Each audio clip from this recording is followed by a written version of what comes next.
Hello வலிக்கம் அம்மா. வணக்கம் வணக்கம். ம் இன்னைக்கு என்னக்கிழமை? புதன்கிழமை. மாலை நேர வணக்கம் எல்லோருக்கும். சுண்டக்காய் சந்தையில் வாங்கிட்டு இருந்தேன். ஓகே. நாளை குழம்பு வைக்கலாம். சுண்டைக்காயோட இன்னொரு காய்கறிலாம் ஏதோ கிடக்கு மம்மி? அவரைக்காய். அவரைக்காய் 2 அவரைக்காய் மட்டும் வந்து விட்டது. அங்கே அவரைக்காய் கிடக்கு. நாளைக்கு சுண்டைக்காய் என்ன பண்ணலான்னு இருக்கீங்க மம்மி? நாளைக்கு சுண்டைக்காய் புளிக்குழம்பு வச்சுட்டு நல்லா இருக்கும். புளிக்குழம்பு சுண்டைக்காய் தொட்டுக்கிறதுக்கு மம்மி? தொட்டுக்கிறதுக்கு இது கத்திரிக்காய் கொத்தமல்லி பச்சடி.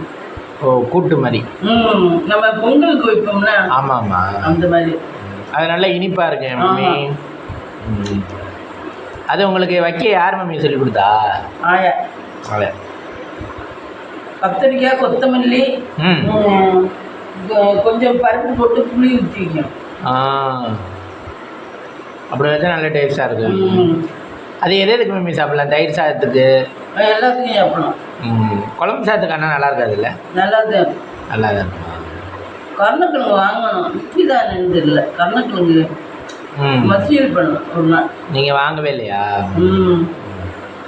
மம்மி? இன்றைக்கி யார் இடத்துல பார்த்தீங்க? இன்னைக்கு சரோஜி தேவி அம்மாவோட பார்த்தேன். கன்னட பைங்கிலி. கன்னடத்து பைங்கிலி. அந்த மேடம் இறந்து போயிட்டாங்க. அவங்களுக்கு குழந்தை இல்லையாம்ல சரோஜா தேவிக்கா? அப்போ அந்த குண்டா ஒருத்தவங்க ஒரு லேடி அழுதாங்க மம்மி. அவங்க மகள் பிள்ளைலாம் பாசமே இல்லை பணத்துக்காக. அவங்க வீடு அவ்வளோ பெருசாக இருக்கு மம்மி. அதில் பார்த்தீங்கன்னா அது உடல் தானம் பண்ணுறதுக்கு ஃபஸ்ட்டு கண்ணை எடுத்துட்டா. பல கண்ணை வந்து தானம் பண்ணியிருக்காங்க மம்மி. அவங்களோட கண்ணை அவங்க கண்ணெடுத்து பையங்களா கண்ணு தானே அவங்களுக்கு நல்லா பேசும்னு சொல்லுவாங்க. அதனால அவங்க கண்ணை வந்து தானம் பண்ணிடுவோம்னு சொல்லி பிளான் பண்ணி சரின்னு கண்ணை வந்து இறந்தாங்க. இவர் வந்து அந்த அம்மாவோட நிறைய போட்டோ எடுத்திருக்காரு. அவர் யாரு நல்லவராக இருப்பார்ல ஒரு அமைச்சர். சந்திரபாபு நாயுடுவா? இல்லை, ஒருத்தர் சின்ன பையன். ஆந்திர பிரதேஷ் ரெட்டியா நாயுடுவோ? சந்திரபாபு நாயுடு. சந்திரபாபு நாயுடு இவனுக்கு ரோஜாவுக்கு மேல இருக்கார்ல. ஆமா ஆமா ஆமா, அவர் அவர் அந்த அம்மாவோட போட்டோ எல்லாம் எடுத்துக்காரு. வந்து அந்த அம்மாவை கட்டி பிடிச்சு. அவங்க எங்க மம்மி? பெங்களூர்ல வீட்டுல தான் இருக்கா? பெங்களூர்ல வீடு. கார் நிறைய கார் நிற்கிது. நான் பார்க்கல அவங்க 2 பேரும் நான் சொந்த டாக்டர்னு நினைச்சேன். சொந்த டாக்டர் இல்லையா? வளர்ப்பு பிள்ளைங்க. அதனால அதுக்கு அழுகல இருக்கணும். ஆனால் ஸ்ட்ரக்சர்லேயே இதுலேயே கொண்டு போயில சமாதிக்க இங்கே கொண்டு போயில அந்த ஆளு எழுதுறாங்க. இது பி சுசீலா அம்மாலாம் சொல்லியிருக்காங்க அவங்களுக்கு. அதை அப்படிலாம் இருந்தாங்க இப்படிலாம் இருந்தாங்க அப்படி இதுன்னு இப்படி சஜஷன்லாம் சொல்லியிருக்காங்க. நல்லா எம்ஜிஆரோட சிவாஜியோட நல்லா நடிச்சிருக்கா. எத்தனை படம் மம்மி நடிச்சிருப்பாங்க? 200 படம் நடிச்சிருக்காங்க. 200 படம். அந்த காலத்துல துணிஞ்சு இதுக்கு போயிருக்கா நடிக்கிறதுக்கு. பிள்ளைய நிறைய பிள்ளைலாம் அவங்க அப்பாவுக்கு. இந்த அம்மா 4வது பிள்ளையோ 5வது பிள்ளையோ. காசு கண்டிப்பா வேணும் அப்படிங்கிறதுக்காக இதுக்கு நடிக்க போனதேன் எம்மி. ஆனா ஒரு விளக்கு வெளிச்சமா ஒரு ஐஸ்வர்யமா இல்ல வீடு புதுசு கட்டியிருக்காங்க. ஒரு செழிப்புமா இருக்க மாதிரி தெரியல அந்த அம்மாவுமே. கேரண்டியாவும் அப்படிதான். பிள்ளை குட்டி இல்லை கேரண்டியாவும். ஆனா கேர விஜயா தானே நம்ம ஹெலிகாப்டர்ல வந்து இறங்குவான்னு. ஹெலிகாப்டர்ல படத்தை எல்லாம் ஆடம்பரமா அனுபவிச்சிருக்காங்க. ஆனா ஒரு புள்ள குட்டி இருந்து பேரம்பேத்தி எல்லாம் இருந்தால வாழ்க்கை நல்லா இருக்கும். அது இல்லை. ஏன் மேம் ஏஜே கல்யாணம் பண்றதுனால அந்த ப்ராப்ளம் இருக்கா அவங்களுக்குலாம்? இல்லைன்னா அவங்க லேடிஸ் கரெக்டா தானே இருக்காங்க. அவங்களுக்கு அந்த ப்ராப்ளம் இல்லை. பணம் மட்டும்தான் இருக்கணும்னு இருக்கு. கடவுள் வச்சிருக்காரு. கடவுள் ஏதோ ஒரு மைனஸ் வைப்பாரு எல்லாருக்குமே. ஒண்ணு இது கிடைச்சா அது கிடைக்காது, அது கிடைச்சா இது கிடைக்காது. இந்த அம்மாவுக்கும் பிள்ளை இல்லையா? இது வளர்ப்பு பிள்ளைலாம். நிறைய பெரிய ஆளுகளுக்கு இப்படி தானே இருக்கு. ஜெயலலிதா அம்மா, இவங்க சரோஜினி. இந்த அம்மாவுக்கு புடிச்ச ரொம்ப சீக்கிரமே சுத்தி போயிட்டாரா. கல்யாணம் ஆகி 10 வருஷத்துலயே சுத்தி போயிட்டாரா. ஓ. ஆனா அவங்க பேசுறது கண்ணுதான் அழகா மம்மி உங்களுக்கு. எனக்கு பிடிக்காது அந்த மாதிரி. கண்ணை இழிச்சுக்கிட்டே நிக்கிற மாதிரி இருக்கும். கண்ணெடுத்து பைங்கிலின்னு சொல்லுவாங்க. பைங்கிலேயே ஆனா அந்த காலத்துல உள்ளவங்களுக்கு பிடிக்கும் போது எனக்கு என்னமோ குண்டியை நினைச்சுக்கிட்டே நிக்கிற மாதிரி இருக்கும். அவங்க ஆனா கன்னடத்துல இருந்து வந்தவங்களோ அப்படித்தான் இருக்கு. அதனாலதான் பெங்களூர்ல வீடு இருக்கு. ஆமா ஆமா கன்னடா. பெங்களூர்ல வீடு இருக்குது. ஆமா ஆமா அவங்க இருந்ததுமே பெங்களூர்ல தான் இருந்திருக்கா. ஆனா அந்த மாதிரி விஷயத்தை கேட்டா யாருமே சொல்ல மாட்டேங்கிறாரு. ஏன் வேலைக்காரன் ஏன் அதுல நாங்க சொல்லக்கூடாதுங்க அப்படின்னு அவ்வளவு விசுவாசமா இருக்கா? அதனால பயப்படுறாரு. யாருக்கா பயப்படுறா? இப்பதான் இந்த அம்மா இல்லையே அந்த பிள்ளைகளுக்கு. அந்த பிள்ளைய கொண்டு விடுங்களா? நான் வளர்ப்பு பிள்ளைன்னு சொன்னா கொண்டு விடுக்க அதை சொல்ல பயப்படுறாரு. இது உண்மையான பிள்ளையா இருந்தா எவ்வளவு தூரம் அழுகுங்க. ஆமா அதுலயே நம்மளுக்கு சின்சியாரிட்டி அதை பார்த்தா தெரிஞ்சு போயிரும்ல. இப்போ இவ்வளோ தூரம் பாசமாக வளர்த்தாங்க, இவ்வளோ தூரம் எங்களை இப்படிலாம் வளர்த்தா தெரியுமா எங்கள் அம்மா அப்படின்னு சொல்லி எவ்வளோ அழுகுங்க. ஆனால் இப்போ ஒரு சொட்டு கண்ணு கூட தண்ணியில் வரலைன்னா அவங்க வளர்ப்பு பிள்ளைன்னு தானே அர்த்தம். படத்துக்காக தான் இல்லை. அது பார்த்தாலே தெரிஞ்சிடும். அதை தனியாக வேற சொல்லணும். ஜெகன்மோகன் ரெட்டி அவரு. ஆமாம்மா ஜெகன்மோகன் ரெட்டி. ஜெகன்மோகன் ரெட்டி சின்ன நல்லவர். ரேஷன்லாம் கொண்டு போய் கொடுக்க சொன்னார்ல அவர். அவர் தான் இந்த அம்மாவோட நெல் கொண்டு அவர் நிறைய நல்ல விஷயம் பண்றாரு. ஆனா அவருக்கு பக்கத்துல இருக்கவங்க பண்ண விட மாட்டாங்க. அங்கேயும் அவர் நிறைய நல்லா பண்ணணும்னு நினைக்கிறாரு. ஆனா அவர் நினைக்கிற லெவலுக்கு எல்லாம் பண்ண முடியாதுல்ல.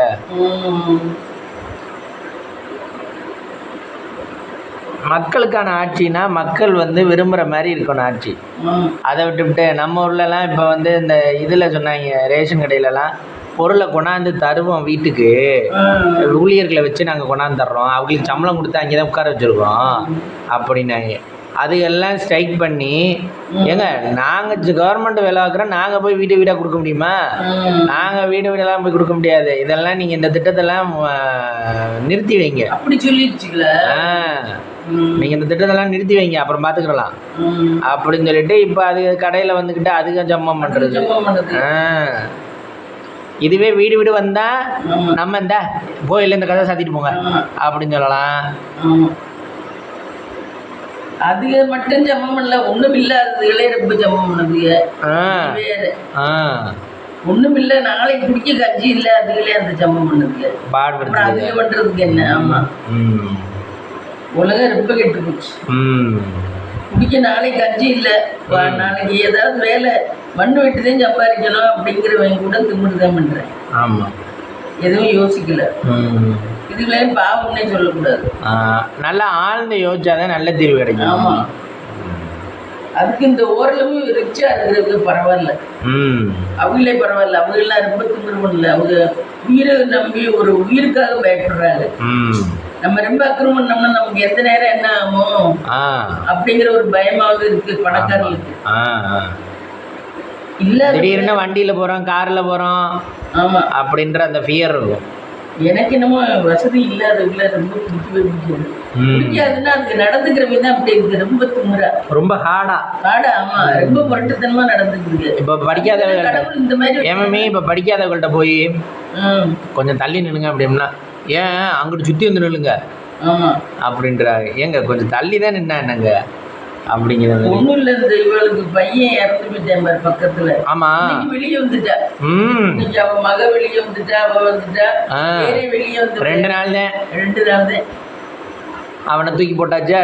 அடுத்த வேலையை பார்க்க வேண்டியது. மம்மி அவன் என்ன கேட்டான், அவன்கிட்ட என்ன சொன்னாலும் தெரியல, ஒரே இதுலேயே தூக்கி போட்டுக்கிட்டேன்.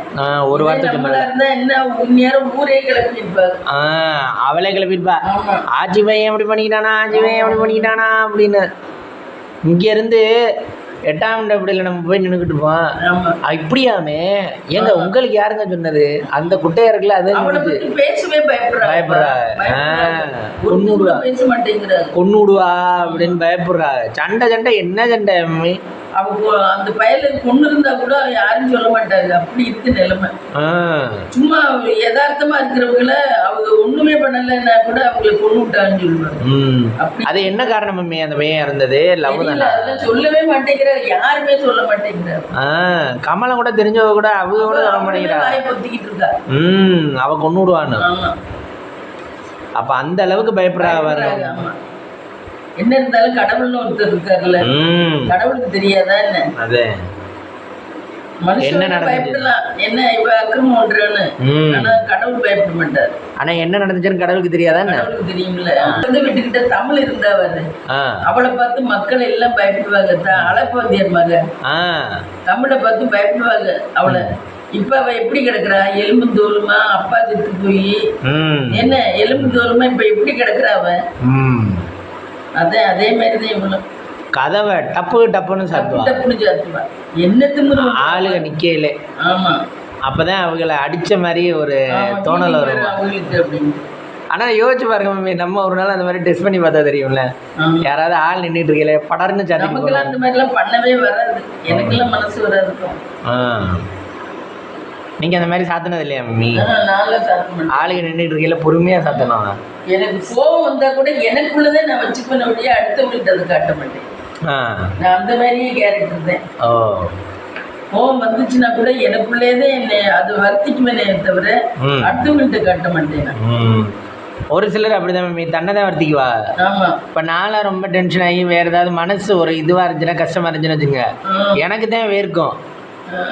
ஆடா வேர்க்குதுன்னா ஸ்வெட்டிங் ஆகும், அப்படி இருக்கும். நான் என்னையே இது பண்ணிக்கிற மாதிரி. இது அடுத்தவங்களை போய் நீங்கள் இப்படி பண்ணிட்டீங்க அப்படி பண்ணிட்டீங்கன்னு போய் அடுத்தவங்களை போய் குத்த மாட்டோம். நம்ம நமக்குள்ளேதான் வருத்தத்தை காமிச்சுப்போம். நான்லாம் அப்படியே நொந்து வாழ்க்கை நடத்துறேன். யார் என்ன செஞ்சாலும் நம்ம மேலதான். ஆனா நீங்க கொஞ்சம் மன உறுதியா இருந்தனாலதான் ஓட்ட முடிஞ்சிச்சு. எனக்கு அப்ப உடம்புல தெம்பு இருந்துச்சு, மனசுல நல்ல வலு இருந்துச்சு, உடம்புலயே தெம்பு இருந்துச்சு. இப்ப இந்த இது வந்ததுல அல்சர் வந்ததுல இருந்து எனக்கு உடம்புல தெம்பே வந்துச்சு. இப்ப சுத்தமா வாழ்றது கூட எனக்கு பிடிக்க மாட்டேங்குது. அல்சர் ரொம்ப, அதுக்கு நல்ல ட்ரீட்மெண்ட் பார்த்தா தானே மம்மி வாழ முடியும். அதுக்கு இங்கிலீஷ் வைத்தியத்துல ஒன்றும் தீர்க்கிற மாதிரி இல்லை, நாட்டு வைத்தியம் ஒரு 6 மாசம் எடுத்தோம்னா முடியும். அவர்கிட்ட போய் அந்த ஹெச்ஜே அவர் இருக்கார்ல, அவர்கிட்ட போய் எடுத்தாதான் இங்கிலீஷ் வைத்தியம் தீராது. ஆனா அவருக்கு எத்தனை பேர் அந்த டாக்டருக்கு தேங்க்ஸ் சொல்றாங்க. 50 பேரு ஏன் கியூர் ஆயிடுச்சுன்னா. ஆமா, அவரோட மருந்துகள் எடுத்து, அவரோட மருந்துகள் இல்லை, அவர் வீட்டுல உள்ள ரெமடி ஏதுன்னு சொல்றாரு. வீட்டுல நம்ம உபயோகப்படுத்துற இது பெருஞ்சீரகம், சிறுஞ்சீரகம், வெந்தயம் இதுலதான் அவர் சொல்றாரு. இது உடம்புக்கு கெடுதி இல்ல, ஆனா நல்லாவும் இருக்கு உடம்புக்கு. அவங்க கொடுக்கறதெல்லாம் என்னென்னவோ பண்ணது அமில இது. அவங்க என்ன பதப்படுத்துவாங்க, ஹனில போடுவாங்க, அதுல போடுவாங்க, இதுல போடுவாங்க, தேன்ல போடுவாங்க. அதெல்லாம் யூஸ் பண்ணலாம், டெய்லி யூஸ்க்கு அது வராது. டெய்லி யூஸுக்கு நம்ம வந்து நார்மலா இந்த சித்த வைத்தியம் இந்த மாதிரி வைத்தியம். அதான் உடம்பு பாதிப்பு இல்ல. இன்னைக்கு நாளைக்கு செத்து போறோம் கிடையாது. கொஞ்ச நாள் இருக்க வரைக்கும் வேற பாதிப்பு வந்துச்சுன்னா யார் பாக்குறது சொல்லு பார்க்கலாம். இப்போ இது வாழ்கிற 60-70 வருஷமா அது ஓட்டி தானே ஆகணும். அதை அதுக்கு நம்ம இந்த வைத்தியம் தான் எடுக்கணும். ஒரு நாள் 2 நாள்ல குணமா இருந்தா இங்கிலீஷ் வைத்தியத்திலே போயிடலாம். இங்கிலீஷ் வைத்தியம் எடுத்தாலும் அது ரெகுலரா எடுத்து. ஆனா இது நல்லா இருக்கா மம்மி வைத்தியம்? இவர் ஓரளவு பரவாயில்ல, நல்லா இருக்கு. ஒரு சில இடத்துல சித்த வைத்தியம் சொல்லிட்டு ஏமாத்துறாங்க இல்ல மம்மி? இல்லையா? இல்ல இவரெல்லாம் உண்மையா இருக்காரு. இவரெல்லாம் ரொம்ப, அதாவது மக்களுக்கு கிடைச்ச ஒரு கோல்டன் கிஃப்ட். இவரெல்லாம் ரொம்ப உண்மையா இருக்காரு, நல்லவரா இருக்காரு. ஆனா மம்மி பார்க்கணும்னு ஆசையா இருக்காங்க. ஆனா மம்மி சம்பாதிக்கிறதுக்காக ஒரு சிலர் போலியான சர்டிஃபிகேட் வச்சு போலி டாக்டர்னு வந்துடுறாங்க. அப்புறமா அவங்க இவ்வளவு நாள் தெரியாத யாரையும் ஆளை பார்த்தா தெரியாத, இவரெல்லாம் பார்த்தா அப்படியே இருக்கு. இவரெல்லாம் நல்ல சின்சியரா ஹார்ட் ஒர்க். அவர் டாக்டர் தான் சம்பாதிக்கிறாரு, ஆனா ஒரு நிமிஷம் கூட ரெஸ்ட் எடுக்கிற மாதிரி தெரியல. ஃபேமிலிக்காக டயத்தை ஒதுக்குற மாதிரி தெரியல, வீடியோக்கே தான் ஒதுக்குறாரு. ட்ரீட்மெண்ட் போக மீதி நேரம் எல்லாம் நேரலைக்கு வர்றாரு, கேட்கிற கேள்விக்கு பதில் சொல்றாரு, வீடியோ போடுறாரு, எடுத்து அவ்வளவு வேலை பார்க்கறாரு யூடியூப்ல. அந்த மாதிரி போட்டா தானே மணி ஏர்ன் பண்ண முடியும். அதுக்காக மணி ஏர்ன் பண்றது தானே ஒரே நோக்கமே. எவ்வளவு டீடைல் கிளியரா சொல்றாரு, எவ்வளவு பேர் தேங்க்ஸ். அப்ப அந்த இடத்துல கிளியரா சொல்றதுனாலதான் இப்ப வியூஸ் பாக்குறாங்க கூட. இப்ப 10 லட்சம் பேர் பாக்குறாங்கன்னா அந்த 10 லட்சம் பேரோட பெனிஃபிட் இவர் எடுத்துக்கிறாரு. 10 லட்சம்னா அவருக்கு ஒரே நிமிஷத்துலயே நிறைய ஏறிடும். ஒரே நிமிஷம் காசு ஏறிடும் நிறைய. ஏன்னா தீர்வு சொல்யூஷன் சொல்கிறாரு, அந்த சொல்யூஷன் சொல்கிறத அவங்க A to Z எல்லாமே கேட்கணும்னு எதிர்பார்ப்பாங்க. அவர்லாம் நல்லா ஹார்ட் ஒர்க் பண்ணுறாரு. அவரை போய் நேரடியாக பார்த்து ஒரு இது பண்ணோம்னா தேவையில்ல. அவர் எந்த ஊரில் ட்ரீட்மெண்ட் பண்ணுறாருன்னு தெரியல. அது நல்லா பார்த்தா தெரியும். நீங்களாம் பார்க்க மாட்டேங்கிறீங்க. அது கமெண்ட்ல சொல்லலையா அவங்க? வேற யாரும் கமெண்ட்ல யாருமே சொல்லல. எல்லாருமே சார் நாங்கள் உங்களை பார்க்கணும்னு சொல்கிறாங்க. அவர் எந்த ஊர்னு சொல்லலை. தமிழ்நாடு தானே? வேற ஊரா? தமிழ்நாடு தானே? வேற ஊரா? தமிழ்நாடு தான். தமிழ்நாடு தான். திண்டுக்கல்லா இல்லை எந்த ஊருன்னு தெரியல. அவரெல்லாம் நம்ம பூமிக்கு கிடைச்ச ஒரு கோல்டன் கிஃப்ட். அல்சர் எவ்வளவு தொந்தரவா இருக்கு தெரியுமா? அவர் அல்சருக்கு மட்டும்தான் பாப்பாரு? இல்ல, அல்சருக்கும் பாக்குறாரு, எல்லா வியாதிக்குமே பாக்குறாரு. ஜெனரலாக்குமே பாக்குறாரு. ஜெனரலா உள்ளது எல்லாத்துக்குமே. எல்லாத்துக்குமே இங்கிலீஷ் மருந்து இல்லை, கெடுதல் இல்லாத இதுவா சொல்றாரு. நம்ம உடம்ப எப்படி வச்சுக்கணும், வாக்கிங் போகணும், அந்த அதெல்லாம் கூட சொல்றாரு சொல்யூஷன். உடலை சமநிலையில வச்சுக்கிறதுக்கு சொல்யூஷன் சொல்றாரு. என்னென்ன சாப்பிட்டா என்னென்ன இது அப்படி பெனிஃபிட் அப்படின்னு சொல்றாரு. அவர் சொல்றது எல்லாமே கரெக்டா இருக்கு. அவருக்கு அல்சர் இருந்துச்சான் 2005. அதான் அவர் சொல்றாரு, நான் அனுபவப்பட்டு தான் சொல்றேன். அதனால எனக்கு அதோட அனுபவம் எப்படிங்கிறது தெரியும். தெரியாம சொல்றவங்களுக்கு, அதுல அனுபவப்படாதவங்களுக்கு தெரியாது.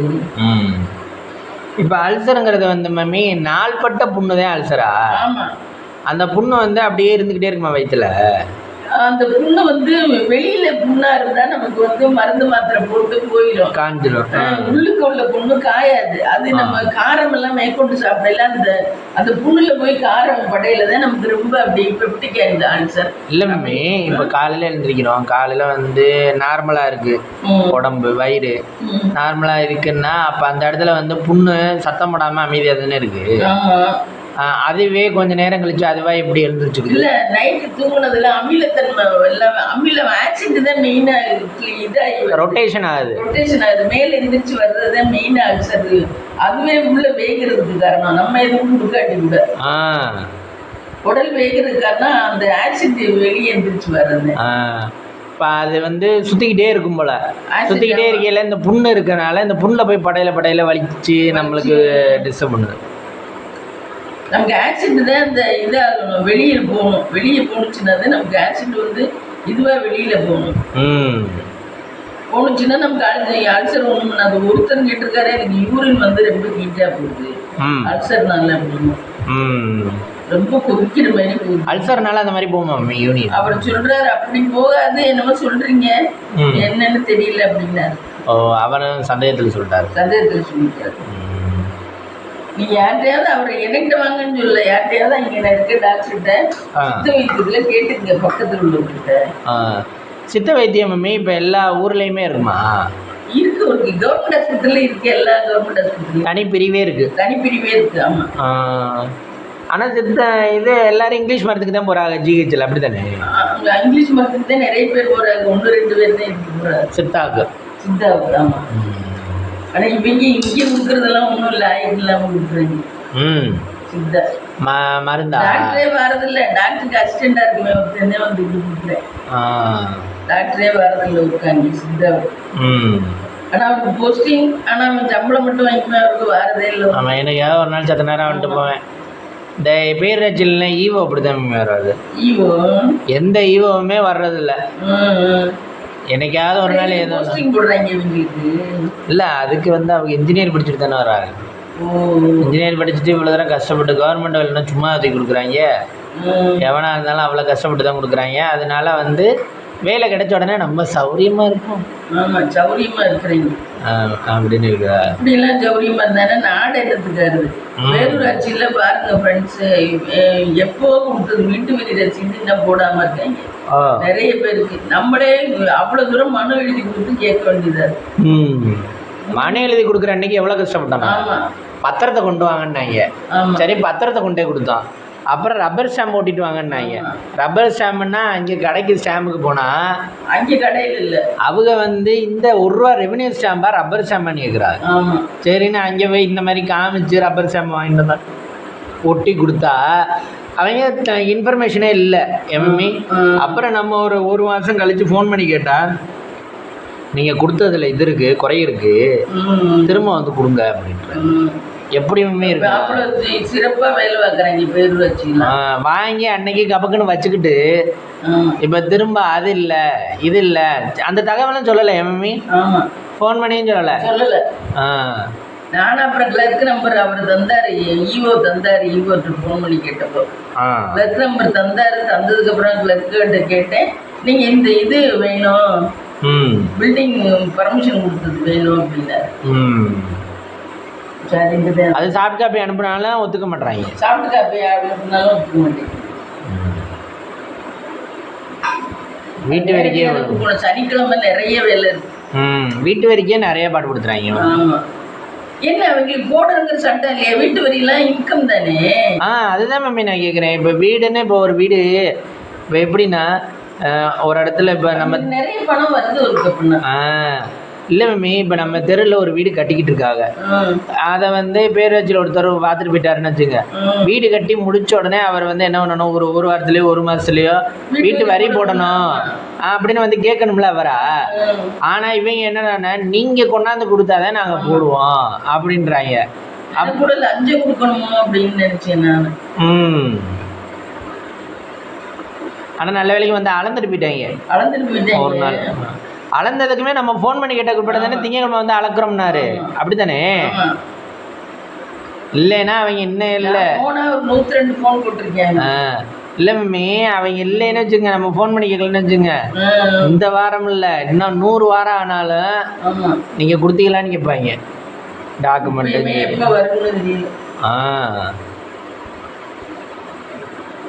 ஏன் மம்மி கவர்மெண்ட் ஆஃபீஸ்னால் லேட் பண்ணுறாங்க? அவ்வளோ ரொம்ப பண்ணுறாங்க. அறிமுகத்தில் ஊர்லாம் கூட பரவாயில்ல, ரொம்ப பண்ணுறாங்க. யாருமே கேள்வி ஏற்பாட்டுக்கு ஆள் இல்லை. அவன் வச்சது சட்டமாக இருக்கு. இந்த தண்ணிக்கு பாருங்க எவ்வளோ கஷ்டப்பட்டான். நம்ம வெளியே போய் பிடிச்சி உள்ளே பிடிச்சி அப்பா தண்ணி நல்லா வந்துட்டு இருந்துச்சு நம்மளுக்கு. அதை திடீர்னு ஆமாம் அதுகளுக்கெல்லாம் கொத்திவிட்டு வெளியே போய் சரி பிடிச்சோம்னா குழியை நோண்டி பிடிச்சோம்னா அது கொஞ்ச நாள் வந்துச்சு. அதுக்கப்புறம் அதுவும் நின்று வச்சு. இது ரிதன்யாவோட இது அந்த அம்மாவை ஜாமீன்ல விட்டுட்டாங்களா? மாமியாரையா விட்டாங்களா? ஐயா ஏன் இப்படி பண்றாங்க தெரியல, விட்டுட்டாங்களா? இன்னைக்கு நான் பார்த்தேன். அந்த அம்மா ஆகும்னா அவங்க ஜெயிலுன்னு சொல்லிட்டாலே எனக்கு முடியலைன்னு சொல்லிடுது. ஏமா முடியலைன்னா இது அன்னைக்கே அந்த ரிதனியாவை கொள்றதுக்கு முன்னாடியே முடியலைன்னு சொல்லியிருக்கலாம்ல. ரிதனியாவை கொள்ளையில கேட்டுச்சான், நீ என்ன அவங்க 15 நாள் 10 நாள்லேயே கொண்டே விட இல்லை. அவங்க அப்பா தெளிவாக சொன்னார். கொண்டே விட்ட உடனே மறுபடியும் வீட்டுக்கு வந்து கேட்கையில 3 பேரும் கை கூப்பி கேட்பாங்களா, மம்மி பொண்ணை எங்களை மன்னிச்சிருங்க, தப்பு நடக்காது இனிமேலுக்கு, பொண்ணை அனுப்பி வைங்க அப்படின்பா. சரின்னு உடனே அவர் சொல்லுவாரா, நீங்க போங்க இன்னும் 2 நாள் அனுப்பி வைக்கிறேன் போங்க அப்படின்பாரான். அப்புறம் 2வது வாட்டி, இது ஃபர்ஸ்ட் வாட்டி. 2வது வாட்டி சொல்லையில 2வது வாட்டி இதே மாதிரி வந்து ஆகலாம். அப்போ சொல்லையில போங்க இன்னைக்கு ஈவினிங் அனுப்பி வைக்கிறேன் போங்க அப்படின்னாரா அவங்க அப்பா.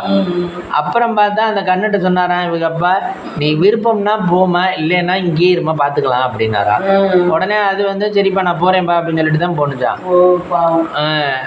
இல்லை என் கஷ்டத்தை நான் உங்கள்கிட்ட சுமக்க விரும்பலப்பா அப்படின்னுச்சா. அப்படி அங்கே போனதை மாமியார் வீட்டில் மாமியார் கேட்குதான், நீ என்ன 150 தானே கொண்டு வந்த, 150 பவுன் தானே கொண்டு வந்த, மீதியெல்லாம் எங்கே, நாங்கள் இதெல்லாம் கல்யாணத்துக்கு முத நாளே காமிக்கிறேன் எங்கள் இதுலலாம். கல்யாணத்துக்கு முத நாளே தட்டுல வச்சு நகையெல்லாம் காட்டுவாங்க. இதெல்லாம் நாங்கள் காட்டுறோம், இதெல்லாம் நாங்கள் காட்டவே இல்லை. அந்த காலத்துல காட்டினாங்க, இப்போ அந்த பழக்கம் இல்லை. அப்போ அவங்களும் கவுண்டர்லேயும் காமிட்டுவா. கவுண்டர்லாம் செட்டியார், கவுண்டர்களும் செட்டியா இருக்க மாதிரி நல்ல சௌரியமா இருக்காங்க. காட்டுவாங்க, நம்மளையும் காட்டுவாங்க. நாங்க இது போடுறோம் இல்ல மம்மி, நம்மள காட்டுவானா நம்ம முறையா இருக்காங்க.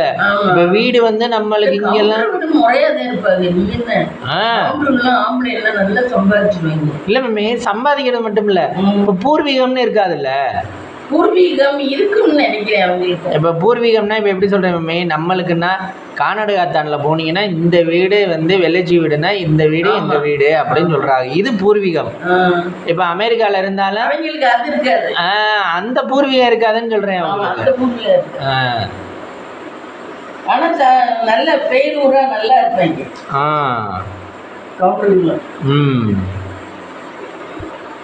நல்லா சம்பாதிப்பாங்க, நல்லா சம்பாதிப்பாங்க, நல்லா சாப்பிடுவாங்களா, நல்லா குடும்பத்தை வச்சுக்குவாங்க. நல்லா அதே கறி எடுத்தா கறி, இல்லைன்னா கீரை கீரை கிடையாது. இதை கீரை கிடையாது நல்லா சத்து. நான் இங்க ஈரோடுல இருந்திருக்கேன்ல, நான் நிறைய நாள் இருந்திருக்கேன். ஆனா ஒரு சிலருக்கு வந்து கீரையே பிடிக்கல மீன் இல்லையா? இல்ல கடையில கீரை நல்லா இருக்கும், அது நல்லா இருக்கும், தக்காளி எல்லாம் போட்டு கிடவாங்க. ஆனா இப்ப இடையில ஒருத்தவங்க சொல்லி கேள்விப்பட்டேன், இன்னும் இலதலையை தின்னுக்கிட்டு இருக்கிய கீரை எல்லாம் போய் அப்படின்னு.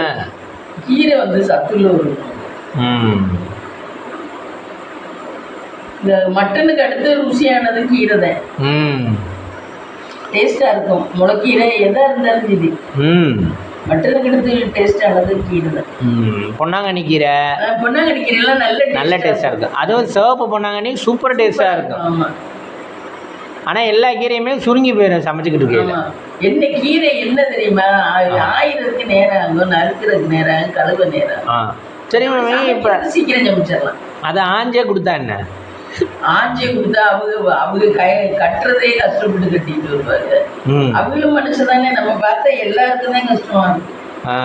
நம்மளுக்கு கஷ்டமா இருக்க மாதிரி தான் அவங்களுக்கு. மம்மி ஒரு நாள் சந்தையில பார்த்தோம்ல, ஒரு அம்மா பிளாச்சோல தந்தாங்கல்ல. பிளாச்சோல அந்த அம்மா அறுக்க முடியல, நீங்க கொண்டு போறீங்களா அப்படி. நம்ம அந்த நேரம் பார்த்து கேட்டோமா, பிளாச்சோல எவ்வளோம்மா அப்படின்னு. என்னால நறுக்க முடியல, இருந்தா கொண்டு வரீங்களா? அப்படி இருக்காங்க மனுஷங்க. இப்போ எப்படி இருக்கா இப்போ நம்ம, நீங்களே இப்போ பெரிய பாரம் கல்யாணக்கார வீட்டில் ஏதோ பெருசாக வச்சுருக்கீங்கன்னு வச்சுங்க, வெயிட்டு யார்கிட்ட கொடுக்கலாம், தம்பி இங்கே வாங்க அப்படிங்கிற மாதிரி ஆள் தானே தேடுவோம். அந்த மாதிரி இந்த அம்மாவுக்கு வேற வியாபாரமும் பார்க்கணும், பிளாச்சோலையும் எடுக்கணும். அது ரெண்டு கஷ்டம் நல்லா இருக்குமா. அதுவும் பழமும் பெருசு பெருசு, பழம் எவ்வளோ பெருசு. அந்த மாதிரி தன்னோட பாரத்தை அடுத்தவங்கள சுமத்திட்டா நம்ம ஃப்ரீயா இருக்கலாம். ரஜினி அம்மா மாமியாரை விட்டுட்டாங்க. ஐயப்பா, என்ன பண்ண போறாங்க தெரியல. ரஜினியோட இது என்ன? ஆமா, ஆனா ரஜினியாவோட இது என்ன இருந்தாலும் கர்மா விடாதுன்னு சொல்லி கமெண்ட்ல எல்லாம் சொல்லுது. அவங்க விட்டாலும் நம்ம ஆளுங்க விட்டாலும் அதோட கர்மா விடாது. அப்ப கஷ்டப்பட்டு தானே ஆகணும், கர்மா கஷ்டப்பட்டு தான் ஆகணும்னா கஷ்டம். அதை தான் தடுக்கிறதுக்கு வேற ஏதாவது பூசாரிகளை வச்சு சாமிகளை வச்சு ஏதோ பண்ணிடுறாம இல்லையா? அப்படிலாம் இல்லை. கர்மானாக்கா நீ வந்து இது வந்து அந்த பிள்ளையோட ஆவி எது பண்ணுங்கிறத தடுக்கலாம். கர்மாங்கிறது மேல இருக்க கடவுள் பார்த்துக்கிட்டு இருந்தா அது அதுக்கு எழுதுற விதி.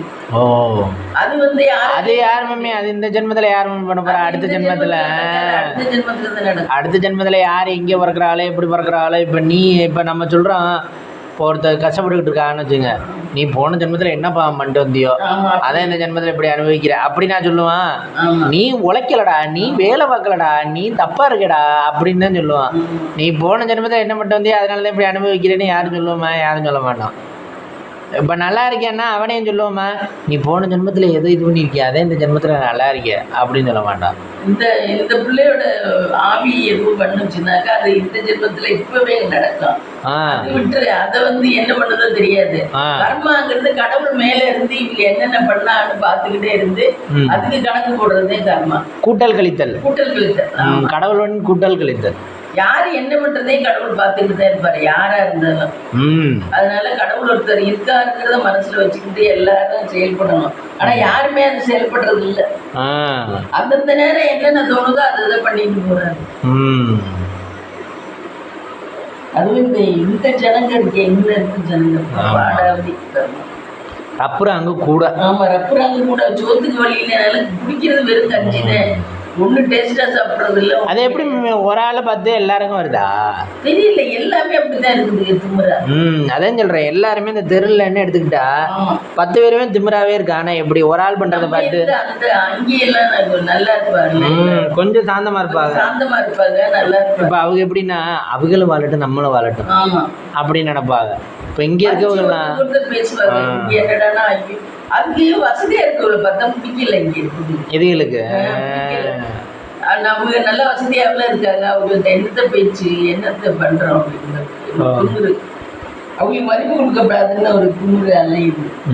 இப்போ ஒரு சிலருக்கு வந்து நல்ல ட்ரெஸ்ஸு நல்லா பேசுறாங்கன்னா அவங்கள பிடிக்காது. ஆமா, ஒரு சிலருக்கு இல்லை நம்ம முத்திம நம்பியே கொஞ்சம் சிறப்பானதாக இருக்கவங்கள பார்த்தா பிடிக்காது. இப்போ நம்ம கருப்பாக இருக்கோம் மாநரமாக இருக்கோம்னா சிவப்பாக இருக்கவளை பார்த்தா பிடிக்காது. பிடிக்காது அவளுக்கு. பிடிக்காது சிவப்பு அழகா இருக்க பிள்ளையில பார்த்தா அவளுக்கு பிடிக்காது. அந்த மாதிரி தாடுத்தேன். அது ஏன் மேம் சின்ன சின்ன வட்டத்துக்குள்ளே தானே இருக்காது அவள்? அது சின்ன வட்டத்துக்குள்ள தான் இருக்காது. இப்போ ஒரு சிலர்லாம் கலகலன்னு பேசுவாங்க. இப்போ ஒரு சிலர்லாம் அவங்க எப்படி இருந்தாலும் என்னவா இருந்தாலும் வா பார்த்துக்கலாம் வா கலகலன்னு. அது ரொம்ப ரேர். இப்போ உமாலாம் அப்படி தான் பேசுவாள்ல, சோழ மக எல்லாம் இது பண்ணுவா, சித்தி என்ன சித்தி இப்படி பண்ணுறீங்க சித்தி அப்படின்பா. கலகலன்னு ஒரு பாந்தவமாக பேசுகிற மாதிரி பேசுவா. இப்போ இது வேற யாருக்கும் அடிபட்டுச்சுன்னா கூட பார்த்துக்கலாம் இங்கே வாங்க அப்படின்பா. இதுவே நம்மளா இருந்தால் நீ பண்ணில அதான் எப்படி அப்படின்னு அந்த மாதிரி. ஏன்டா விழுந்த ஏன்டா விழுந்த அந்த மாதிரி. என்ன மம்மி நறுக்கிருக்கீங்க? சுண்டைக்காய் நறுக்கிட்டேன் குட்டி குட்டியா. இது ஒவ்வொருத்தையும் இடிச்சு போடுறாங்க. சுண்டைக்காய் இடிச்சு போட்டா விதையெல்லாம் போயிடும். நான் நீ பார்த்தேன் முத்து இலக்கியான்னு ஒரு பொண்ணு, அதோட யூடியூப்ல இருக்கு முத்து இலக்கியா. அந்த பிள்ளை சுண்டைக்காய் குழம்பு வச்சுச்சு, சுண்டைக்காய் இடிச்சு தட்டி போட்டுச்சு. அது ஒரு இத்தினோண்டு எப்போ இடிக்கிறது? அப்படிதான் இடிக்கிறாங்க. இல்லை நிறைய போட்டு ஒரு இவ்வளவு கையை அள்ளி போட்டு இந்த நம்ம இடிக்கிற உரல் வச்சுக்கோம்ல, அதுல போட்டு இடிச்சு குழம்புக்கு திறக்கி விடல. தக்காளி வெங்காயம் எல்லாம் போட்டுட்டு இந்த இடிச்சதையும் போட்டு திறக்கி விடுறாரு. சரி, அதுல இடிச்சோம்னா விதை பூரா வெளியே வந்துடும். விதை வெளியே வந்துடும், அதுல இருக்க சத்து இருக்குமா எல்லாம் போயிடும். அப்புறம் எதுக்கு அதை குழம்பு வலிக்குதான். இப்படி நான் நறுக்கிற மாதிரி நறுக்க இந்த காலத்து பிள்ளைகளுக்கு வலிக்குதான், அதனால பண்ணுது.